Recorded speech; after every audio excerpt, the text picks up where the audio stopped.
18 মাস দেশের অর্থনীতির দায়িত্বে থেকে নিজেকে 100-র মধ্যে 70 নম্বর দিলেন অর্থ উপদেষ্টা ডক্টর সালেউদ্দিন আহমেদ। স্বীকার করলেন মূল্যস্ফীতি ও কর্মসংস্থান সৃষ্টিতে নিজের ব্যর্থতার কথাও।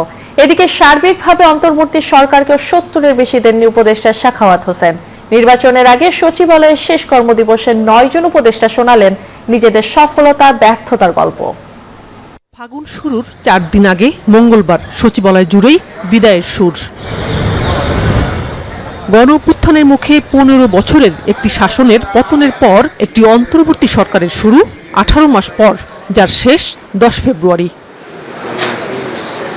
শেষ দিনে সচিবালয়ে উপদেষ্টারা মেলে ধরেছেন নিজেদের ভালো মন্দের খেরোখাতা।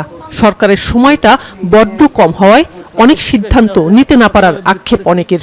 মানুষকে কম দামে ইলিশ খাওয়াতে না পারার কষ্ট ছিল মৎস্য উপদেষ্টার।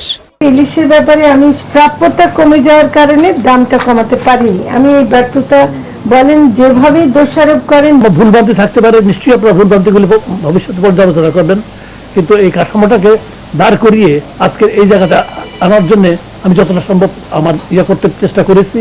বছর জুড়ে জিনিসপত্রের দামের উঠানামা থাকলেও বাজারে শৃঙ্খলা আনতে পারার কৃতিত্ব নিজেকে দিলেন বাণিজ্য উপদেষ্টা। দেশের ভঙ্গুর সময় দায়িত্ব নিয়ে অনেক কাজ শেষ করতে না পারার কথা জানান উপদেষ্টা সাখাওয়াত হোসেন। সফলতার শতাংশ আমি 70% দেব। 30% হয়তো আরো ভালো হতে পারতো, হয়নি বিবিধ কারণে, নানাবিধ কারণে। আমাদের যে অন্তর্ভুক্তিমূলক অর্থনৈতিক নীতি, এটার মধ্যে তো মানে সকলেই ইনক্লুডেড। সো এই ইনক্লুশনের মাধ্যমে আমরা চলতে চেয়েছি এবং সামনেও আমরা আশা করি আমার উত্তরসূরিরা সেভাবে চলবে।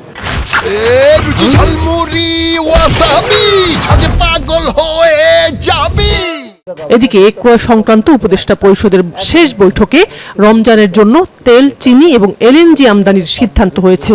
অযৌক্তিক কোনো সিদ্ধান্ত হয়নি যা পরবর্তী সরকারের বোঝা হবে বললেন অর্থ উপদেষ্টা। দায়িত্ব পালনে নিজেকে দিলেন 70 মার্ক।